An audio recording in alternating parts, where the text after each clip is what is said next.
Well, the Pokemon Go hype is all over the world. How long did it take to create an overnight success? For John Hank, it's taken him 20 years to create Pokemon Go.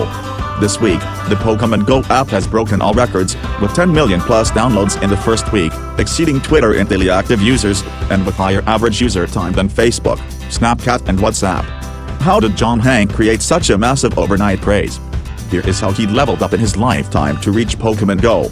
In 1996, while still a student, John co-created the very first massively multiplayer online game called Meridian 59. He sold the game to 3DO to move on to a bigger passion, mapping the world. In 2000, John launched Keyhole to come up with a way to link maps with aerial photography, and create the first online, GPS-linked 3D aerial map of the world.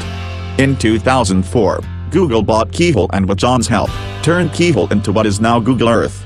That's when John decided to focus at creating GPS-based games. John ran the Google Geo team from 2004 to 2010, creating Google Maps and Google Street View. During this time, he collected the team that would later create Pokemon Go. In 2010, John launched Niantic Labs as a startup funded by Google to create a game layer on maps. John explains why he called it Niantic. The Niantic is the name of a whaling ship that came up during the gold rush and through a variety of circumstances got dragged on shore. This happened with other ships too. Over the years, San Francisco was basically just built over these ships. You could stand on top of them now, and you wouldn't know it. So it's this idea that there's stuff about the world that's really cool, but even though it's on the internet, it's hard to know when you're actually there. In 2012, John then created Niantic's first geo-based MMO, Ingress.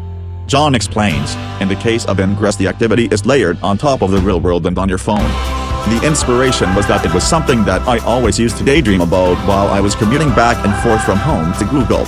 I always thought you could make an awesome game using all the geo data that we have. I watched phones become more and more powerful, and I thought the time would come that you could do a really awesome real-world adventure-based game. In 2014, Google and the Pokemon Company teamed up for an April Fool's Day joke, which allowed viewers to find Pokemon creatures on Google Maps. It was a viral hit, and got John thinking the idea could be turned into a real game. John decided to build Pokemon Go on the user-generated meeting points created by players of Ingress, and the most popular became the Pokestops and gyms in Pokemon Go.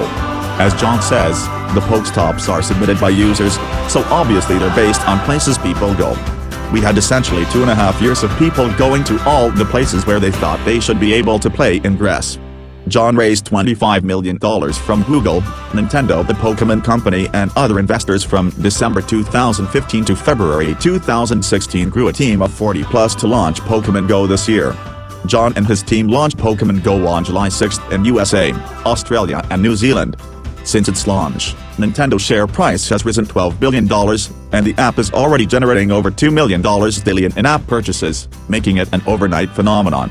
The overnight success of Pokemon Go has taken John Hank 20 years to create. Throughout these 20 years, while he had a big vision of a game layer over the world, he didn't know what form it would take. At every step, he just focused on his next level up. At each new level, he had new powers, new team members, and new items in his inventory. Success